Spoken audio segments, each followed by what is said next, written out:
তোমার সঙ্গে এটা 4-5 নম্বর ছবি হলো।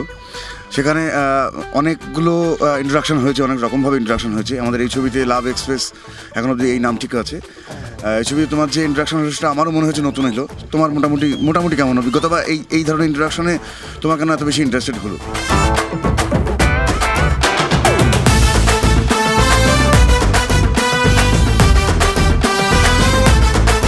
দর্শককে আমরা সব রকমভাবে দেখানোর চেষ্টা করেছি, বাট এই ছবিতে আমরা নতুন কি দেখালাম বা নতুন এমন কি করলাম যার জন্য দর্শক ছবি দেখতে আসবে বা হলে আসবে। তো আমার সবসময় এটা মনে হয় নতুন কি করলাম প্রত্যেকটা ছবির মধ্যে। And I think when you have a team like you, যেখানে তুমি আছো, শৈলেশ আছে, সলিল দাস স্ক্রিপ্ট লিখছে। তো একটু আগে যে ডায়লগটা আমি পড়ছিলাম আর কি, মানে আমি নিজেই হাসতে হাসতে মরে যাচ্ছিলাম, অ্যামেজিং ছিল আর কি। মানে আমি বিং অ্যান অ্যাক্টর, একটা সিন আমাদের আসেনি আর কি, একটা সিন আজকে এলো যেটা ইন্ট্রোডাকশন সিন আছে, আমি নিজেই হাসতে হাসতে মরে গেছি। মানে ইট ওয়াজ অ্যামেজিং।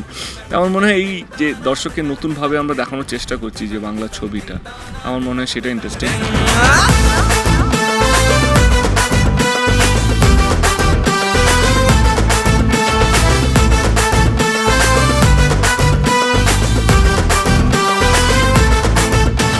তোমাদের তোমরা যারা হিরোরা আছো সেখানে মন্ডলী দেখে আসি যে কি 8 জন 10 জন 15 জন গুন্ডাকে নিয়ে মারামারি করে সেখান থেকে কিছু একটা করে বেরিয়ে আসা।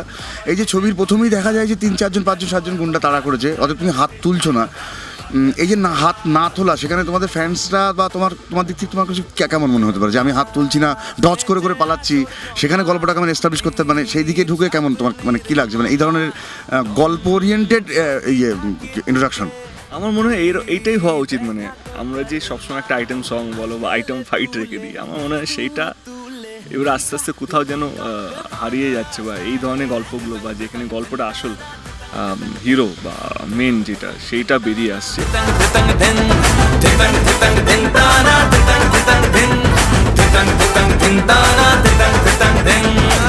দর্শক যখন দেখবেন, মানে আপনারা যখন দেখবেন ছবির শুরুটা, আমার মনে হয় প্রচুর হার্ডওয়ার্ক গেছে এইটার মধ্যে, প্রচুর কষ্ট, প্রচুর চিন্তা ভাবনা। এই অ্যাকচুয়ালি বেসিক্যালি তো বাংলা ছবি আমাদের একটা বাজেট একটা মাথায় রাখতেই হয়, সেইখান থেকে দাঁড়িয়ে আমার মনে হয় কি আমরা ঠিকঠাক কাজ করতে পেরেছি। যেহেতু অভিযুক্ত রক্তিম প্রসাদ গঙ্গোপাধ্যায় ওরফে লালের 100টি ভুল পূর্ণ হয়েছে, তাকে বাড়ি থেকে চিরকালের মতন বিতাড়িত করা হলো। আমার ঠাকুমা কি বলে জানো, লাল আর নীল একসঙ্গে থাকলে কিছু একটা ঘটবে। আমি তো বলবো কি তুমি তো এখন দুটো হিরোর সাথে কাজ করছো, একটা জিৎ একটা দেব, কেমন লাগলো? আমার কাছে দুটো ভালো ছবি যেমন হয় আর কি, কিন্তু দুজনেই খুব ভালো। দুজনেই আমি জিদ্দার সঙ্গে প্রথম কাজ করলাম, সেটা ভালো। আর দেবের সঙ্গে তো কাজ করিয়েছি প্রথম ছবির থেকে। তো কেমিস্ট্রি বলতে দেবের সঙ্গে আমার বেশি বেটার বলে আমার মনে হচ্ছে, কারণ এর আগে যদি কপাল জোড়াজোড়ি হয়, তাও এর আগে যতগুলো 4টে ছবি করেছি 4টে মোটামুটি সাকসেসের মধ্যেই গেছে, কোনোটাই এরকম হয়নি যে খুব খারাপ বা ইয়ে। তো আমার লাকি স্টারই ধরবো, লাকি স্টারের মধ্যে আমার দেবকে আমার লাকি স্টার বলবো। ইচ্ছে উড়ান দিল আর বললো তোকে চাই,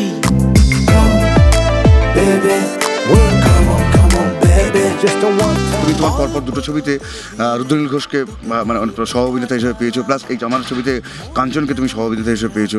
সেক্ষেত্রে এই যে এরা যারা টিভিতেই শুধু থাকতো বা অন্য ধরনের ছবি, তারা আজকাল কমার্শিয়াল আসছে, এটা আমাদের নিশ্চয়ই কমার্শিয়াল ছবির কোনো মানে বাড়ছে বা কোনো কথা। রুদ্রনীলকে জিজ্ঞেস করবো, একদিন আমি প্রচুর ঝেড়েছিলাম ইন দ্য সেন্সকে এত আতলামও কারো কেন, এই যে কমার্শিয়াল ছবি সে নাক ছেটকানো, কে আমি কমার্শিয়াল ছবিগুলো ছবি হয় না, এইসব ছবি নিয়ে প্রচুর। একদিন তো আসলে রুদ্র খুব মানে 1-to-1 নয় তুললাম, ঝগড়া হয়েছিল, তারপরে বুঝতে শিখেছে। তারপরে আমাকে প্রায় বলে হ্যাঁ মানে ঠিকই আছে, আজকালের ছবিগুলো কোনো পার্থক্য থাকে না, সব ছবি এক ছবি হাউসফুল হলেই হলো, মানে আবার ছবি চলা নিয়ে কথা।